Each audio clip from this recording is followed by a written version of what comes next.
Oke, terima kasih buat tim musik dan juga worship leader yang ada. Terima kasih Kak Isi yang setia menemani saya 3 kali kita cepot, kita selalu merayakan bersama.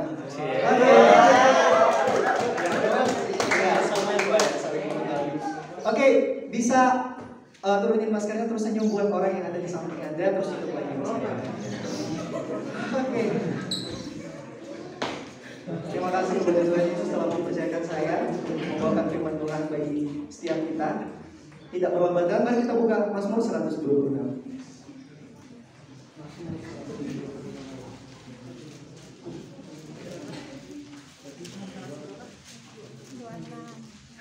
Mazmur pasal 126. Kita akan baca bersama-sama dari ayat yang pertama hingga ayat yang ke-6. Sekali lagi Mazmur pasal 126 ayat pertama sampai ayat yang ke-6. Oke, kita akan baca bersama-sama, tapi khususnya bagi keluarga saya, keluarga petani bisa berdiri, petani rumah bisa berdiri untuk kita membacakan ini. Ya, yang lain bisa membacakannya dalam hati. Mazmur pasal 126 ayat 1 sampai ayat yang ke-6. Dalam hitungan yang ke-126, 124, 125, 126. Nyanyian ziarah. Ketika Tuhan memulihkan keadaan Sion, keadaan kita seperti orang-orang yang bermimpi. Pada waktu itu mulut kita penuh dengan tertawa, dan lidah kita dengan sorak-sorai. Pada waktu itu berkatalah orang di antara bersama-sama, Tuhan telah melakukan perkara besar kepada orang-orang ini. Tuhan telah melakukan perkara besar kepada kita, maka kita bersuka-cita. Pulihkanlah keadaan kami ya Tuhan, seperti memulihkan batang air. Orang-orang yang menganggur dengan mencucurkan air mata akan menuai dengan bersorak-sorai. Orang yang berjalan maju dengan menangis sambil menahan diri pasti pulang dengan sorak-sorai sambil membawa berkas-berkas. Oke, terima kasih. Silakan duduk. Ya, hari ini hari yang penuh sukacita.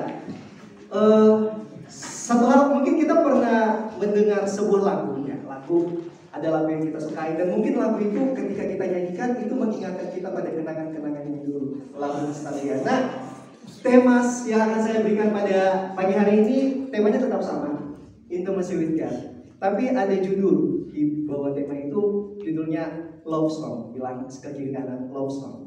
Love Song. Nah, lagu cinta. Oke, saya akan mulai dengan latar belakang dulu supaya kita memahami. Mungkin di sini kakak-kakak teman-teman pernah melihat tentara yang lari-lari pagi gitu, terus mereka sambil nyanyi gitu, Garuda Pancasila, mungkin ada lagu-lagu itu, lagu-lagu perjuangan. Nah, kalau misalkan kakak-kakak teman-teman pernah lihat hal seperti itu, berbahagialah saudara, berarti saudara sangat beruntung di dunia ini. Yeah. Nyanyian ziarah. Kenapa disebut nyanyian ziarah? Nyanyian ziarah itu dalam bahasa Ibrani artinya itu nyanyian kenaikan. Nah, orang-orang Yahudi pada zaman kuno, zaman dulu, bahkan pada zaman sekarang pun, mereka ketika mau beribadah, jadi posisi bait Allah itu ada di Sion. Sion itu sebuah dataran yang tinggi. Jadi ketika orang-orang mau beribadah, mereka harus naik ke Gunung Sion itu. Nah, ketika mereka naik ke Gunung Sion itu, mereka menyanyikan lagu ini, nyanyian ziarah. Dari pasal 120 dan pasal seterusnya, itu nyanyian ziarah. Nyanyian yang dilakukan ketika mereka mau naik ke Bukit Sion. Nah, tapi saya mau ajak kita semua untuk kembali kepada teks ini. Kita mau lihat kenapa teks ini bisa tertulis. Nah, jadi di sini sudah belajar ya pembimbing perjanjian lama ya. Jadi di pembimbing perjanjian lama itu pembimbing perjanjian lama itu orang Israel itu mengalami 2 pembuangan. Kerajaan utara itu dibuang ke Asyur dan kerajaan selatan itu dibuang ke Babel. Nah, ketika mereka dibuang ke Babel, saya berbicara tentang orang-orang Yehuda, kerajaan selatan. Ketika mereka dibuang di Babel, mereka di sana mengalami ya hal-hal yang sangat berat. Mereka tertekan di sana. Tetapi di saat itulah ketika Tuhan memulihkan keadaan mereka bisa kembali pulang ke rumah mereka, ke Yerusalem. Dan itu adalah suatu peristiwa yang melatar belakangi Mazmur 126. Jadi ketika bait Allah dihancurkan, bait Allah posisinya ingat di Sion. Ketika bait Allah di Yerusalem dihancurkan, 40 tahun berlalu bagi orang-orang Yehuda. Saat itu mungkin beberapa dari orang-orang Yehuda, mereka putus hubungan dengan Tuhan. Karena bait Allah itu selalu berbicara dengan hubungan bersama Tuhan, selalu berbicara tentang hubungan dengan Tuhan. Nah, setelah 40 tahun berlalu dalam masa pembuangan, mereka kembali, dan itu suatu hal yang sangat luar biasa, suatu hal yang sangat membahagiakan bagi mereka. Nanti kita akan bahas berikut. Dan di saat itulah yang menjadi latar belakang penulisan lagu ini. Saya berkata ini lagu karena ini sebuah nyanyian yang keren, lagu cinta. Nah, mengenai penulis, kita tidak tahu penulis siapa, tapi waktu saya perhatikan dari teks-teks asli yang ada, saya melihat bahwa ternyata yang menulis lagu ini adalah orang yang mengalami hal tersebut. Orang yang mengalami rasanya bagaimana ditindas oleh bangsa lain, bagaimana mereka dibuang dari negeri mereka, negeri kelahiran mereka. Kita saja ketika kita pasti ada di tempat ini, pasti ada rasa sulit mengenai kita beradaptasi dengan orang lain, beradaptasi dengan lingkungan kita, itu sangat sulit. Tapi konteks yang kita alami saat ini di Tawangmangu bukanlah pembuangan, bukan. Apalagi mereka yang pembuangan, tiba-tiba hak mereka ditarik dan diambil. Ini negeri kalian, tinggalin gitu, kalian kerja di negeri kami. Tapi ada suatu pembebasan yang terjadi. Nah, waktu pembebasan itu mereka pulang, mereka bersuka cita, mereka sangat senang, mereka sangat bahagia. Nah, waktu itu tahun yang terjadi ketika orang-orang kembali dari pembuangan itu tahun 538 sebelum Masehi, abad ke-6 sebelum Masehi ya. Nah, tapi teks ini dia tidak ditulis pada saat mereka jalan pulang. Jadi lagi pulang, lagi jalan-jalan, terus tulis lagu, pemasmur ditulis, ini kami lagi bersuka cita senang, enggak. Jadi teks ini ditulis setelah peristiwa itu. Setelah orang Israel keluar dari pembuangan, pulang dari pembuangan ke Yerusalem. Dan permasalahan yang terjadi setelah dari pembuangan adalah satu, berhentinya pembangunan bait suci. Nah, jadi yang saya cari dapat kesimpulan bahwa yang menulis Mazmur ini adalah orang yang mengalami masa pembuangan dan kembali. Dia merasakan hal yang sulit dan dia juga merasakan sukacita yang luar biasa. Tetapi dia menulis lagu ini bukan pada saat itu, tetapi ketika peristiwa itu telah selesai. Ketika peristiwa itu telah menjadi nostalgia, yang bilang nostalgia, peristiwa-peristiwa yang lama. Kita lanjut. Jadi ada masalah yang terjadi mengenai teks ini, yaitu bait suci yang terhenti.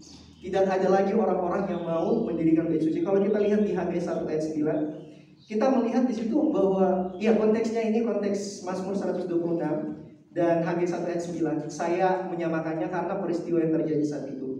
Jadi orang-orang lagi tidak mau membangun bait suci yang sudah dihancurkan sebelumnya. Terhenti pembangunannya. Dan mereka hanya sibuk dengan urusan mereka sendiri, membangun rumah mereka sendiri. Tapi itu hal yang mungkin untuk kita enggak apa-apa kok. Karena kan rumah kami bisa bangun dengan sebaik mungkin. Kami harus penting juga, kami mau tinggal di mana gitu, di runtuhan-runtuhan seperti itu. Tapi kita akan bahas itu nanti. Dari ayat 1, nyanyian Ziarah ketika Tuhan memulihkan keadaan Sion. Keadaan kita seperti orang-orang yang bermimpi. Ketika saya menelusuri arti orang-orang yang bermimpi itu seperti apa sih? Ternyata ada makna yang sangat dalam. Nah, kata bermimpi ini bisa diartikan sebagai orang yang bermimpi, orang yang gemuk, orang yang kelihatan kekar badannya. Jadi kelihatan mereka itu seperti ini ya. Ketika Tuhan memulihkan keadaan mereka saat itu, ketika Tuhan memulihkan keadaan umat-umatnya yang keluar dengan penuh rasa, kayak waktu mereka ada di pembuangan, mereka begitu tertekan, begitu bisa dikatakan kurus ya dalam tanda kutip. Mereka bisa saja mengalami penindasan, mereka mengalami beban yang sangat berat. Tetapi ketika mereka dipulihkan oleh Tuhan, mereka mengalami suatu perubahan. Perubahan itu yang dikatakan seperti orang yang bermimpi, suatu kenyataan yang sangat baik. Di situ pemazmur mau ngomong kayak gini. Ini loh keadaan kami. Kami dulunya itu beban berat sekali, tapi tiba-tiba Tuhan ubahkan seperti mimpi, seperti suatu hal yang tidak kami duga, seperti suatu hal yang sangat jauh melampaui pikiran-pikiran kami. Ya, seperti itu yang diungkapkan pemazmur saat ini, di saat itu. Ayat yang kedua, pada waktu itu mulut kita penuh dengan tertawa. Ada satu kata yang sangat saya tertarik ketika saya melihat ini, yaitu kata tertawa. Dalam bahasa Ibrani itu dari kata rina, bukan Rina Paya, Rina. Rina itu adalah suatu ungkapan rasa sangat bahagia, ungkapan tertawa yang suaranya itu melengking. Ya. Kalau mau lihat contohnya, terus sudah izin, bisa Bang? contoh kan, bagaimana suara orang yang sangat bahagia gitu. Ya,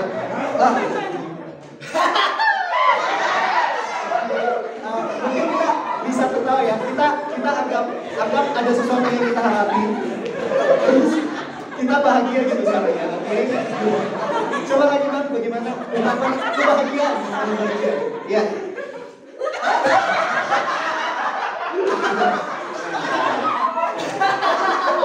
Oke, tepuk tangan dulu buat di sini kelihatan bahwa orang-orang Israel mengalami kebahagiaan yang luar biasa. Maksudnya kebahagiaan seperti apa? Kami dulu tertindas sama bangsa lain. Kami dulu tinggal di bangsa lain, numpang gak enak. Tapi ketika Tuhan memulihkan, ada suatu sukacita yang luar biasa yang terjadi pada mereka saat itu. Dan di ayat yang kedua B, dan lidah kita dengan sorak-sorai. Jadi waktu mereka kembali, ini sambil dalam perjalanan itu mereka tertawa gitu, tertawa. Mereka tertawa, dan itu kebahagiaan mereka. Maksudnya mereka dalam perjalanan mau pulang ke Yerusalem, mereka tertawa. Dan orang-orang yang melihat mereka dalam perjalanan di ayat 2b, kita lihat orang-orang itu berkata seperti ini. Ini orang-orang yang tertawa ini Tuhan melakukan perkara besar buat mereka. Dan itu dikatakan terus-menerus. Di sini pemazmur mau berkata kepada orang Israel saat itu, yang mulai patah semangat. Orang Israel pemazmur mau mengingatkan kembali kepada orang-orang Israel setelah mereka dipulangkan, tapi mereka patah semangat untuk membangun bait suci mereka. Di situ pemazmur mau mengatakan seperti ini. Kita pemazmur, orang Israel yang pulang, waktu yang dulu kita berjalan bersama-sama mau pulang ke rumah kita, ke Yerusalem. Kita semangat untuk mendirikan bait suci. Kita semangat untuk membangun negeri kita sendiri. Ingatlah pada masa-masa itu, di mana kita sangat bahagia, di mana ketika kita bersukacita sampai orang-orang dengar, sampai orang-orang bilang, ini nih orang yang lagi bersukacita. Tuhan lagi buat sesuatu yang besar bagi mereka. Itu melalui kesaksian orang lain. Orang lain melihat, wah mereka sangat bersukacita. Tapi pemazmur mau berkata seperti ini. Itu sukacita yang dulu. Itu rasa cinta yang dulu. Karena rasa kering, lama dalam masa pembuangan. Sulit untuk membangun hubungan dengan Tuhan. Ketika kita kembali ke tempat kita, asal kita awalnya semangat. Tapi kenapa sekarang? Ketika kita udah ada di tempat kita, di negeri kita, tempat yang kita harapkan, semangat kita mulai luntur, semangat kita mulai goyah, bahkan mulai redup ya, bukan mati, mulai redup. Mengenai lagu ini, saya suka sama lagu, dan saya mempelajari lagu ini, saya sangat terberkati. Ternyata lagu ini mengisahkan banyak hal, bukan hanya mengenai orang yang bersukacita, tapi di balik lagu yang penuh sukacita ini, di balik lagu yang penuh tawa yang keras itu, ternyata ada peristiwa yang sangat menyakitkan bagi bangsa Israel. Suatu teguran yang keras bagi mereka. Kita lanjut.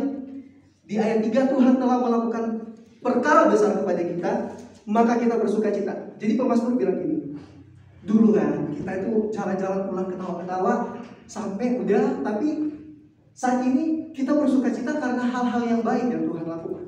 Waktu itu kita bersukacita karena perbuatan besar yang Tuhan lakukan. Tapi ketika menjalaninya hari demi hari menjalani, apakah sukacita Rina itu yang seperti Bang Fau dulu ekspresikan tadi, apakah Rina itu akan terus konstan, akan terus tetap progresif, menjadi lebih baik pada harapan? Saya tidak suka dengan kata dinamis, karena dinamis itu dia rata terus, 20 kilo dari Solo sampai sini 20 km per jam. Tapi kalau progresif itu ada peningkatan. Dan itu dialami oleh orang Israel. Nah, ayat yang keempat, pulihkanlah keadaan kami ya Tuhan, seperti memulihkan batang air dan tanah kering di tanah Negev. Saya akan menjelaskan sedikit mengenai tanah Negev. Tanah Negev itu dalam bahasa Ibrani Negev, itu artinya kering. Dan memang waktu saya lihat di Google Maps, saya lihat itu padang pasir banyak di sana, dan di sana sulit sekali mendapatkan air. Tetapi orang-orang di sana ada yang menanam, tapi mereka bertanam itu seperti ini. Jadi misalkan mereka bertanam di tempat yang kering, mereka tabur benih mereka, ya. Buat kita keluarga petani-petani, kita semangat, nanti kita akan mengalami hal ini dan juga yang lain. Menabur di tanah yang kering, tetapi mereka penuh kekhawatiran. Maksudnya kekhawatiran seperti apa? Apakah hujan akan turun ketika saya menanam benih? Mereka menantikan musim hujan. Dan musim hujan di sana itu sangat sulit. Ada di hari-hari tertentu. Dan itu dalam waktu yang jangka yang sangat lama. Dan memang daerah Negev itu adalah daerah tanah yang kering. Di sini ada suatu gambaran yang diberikan oleh pemazmur. Dia menunjukkan keadaan orang Israel saat itu. Mereka merindukan pemulihan. Mereka merindukan ada pertumbuhan dalam hidup mereka. Mereka merindukan ada suatu aliran air yang Tuhan berikan. Mereka membutuhkan Tuhan dalam keadaan seperti itu. Dalam keadaan yang kering. Mazmur 126 ayat 4. Ada suatu permohonan yang diungkapkan pemazmur saat itu. Bukan saat yang dulu. Ketika dia mengusik. Tuhan, pulihkanlah keadaan kami. Pulihkanlah keadaan kami semua. Jadi pemazmur mau mengungkapin, Tuhan, dulu kami semangat. Dulu Tuhan, waktu Tuhan melakukan perkara besar, kami sangat suka untuk dekat kepada Tuhan. Tapi ketika kami menjalani hari-hari kami malahan sibuk dengan kepentingan kami sendiri. Dan semangat kami untuk mencari Tuhan mulai kurang, mulai mudah. Ketika saya merenungkan ini, betapa pemazmur melihat bahwa kita membutuhkan Tuhan. Ayat yang kelima dan ayat yang keenam, di situ ada suatu hal yang sangat menarik yang saya dapatkan. Di situ berbicara mengenai penabur, seorang penabur. Seperti yang saya sudah jelaskan tadi, petani mereka datang menabur tanah yang kering, tanah yang gersang. Mereka harus menanam di situ dan mereka harus menantikan hujan dengan penuh kebimbangan. Dapat saya katakan begitu, karena mereka kayak tidak pasti gitu. Mereka menanam di hal-hal yang tidak pasti. Dan saya coba selidiki apa sih makna ayat 5 dan 6 ini. Kenapa ayat pertama sampai ayat yang keempat dia berbicara tentang pemulihan keadaan hubungannya dengan Tuhan. Kenapa ayat 5 dia memberikan gambaran seorang pekerja. Yang saya dapatkan seperti ini, saudara-saudara, saya diberkati. Ketika kita membangun hubungan dengan Tuhan, bukan hanya kita datang ibadah, tetapi dalam pekerjaan kita sehari-hari. Semangat itulah yang dibutuhkan. Kalau kita mau cinta kepada Tuhan, kita harus semangat. Katakan di teman kiri kanan, semangat ya. Semangat juga buat dirimu, bilang gitu, semangat juga dirimu.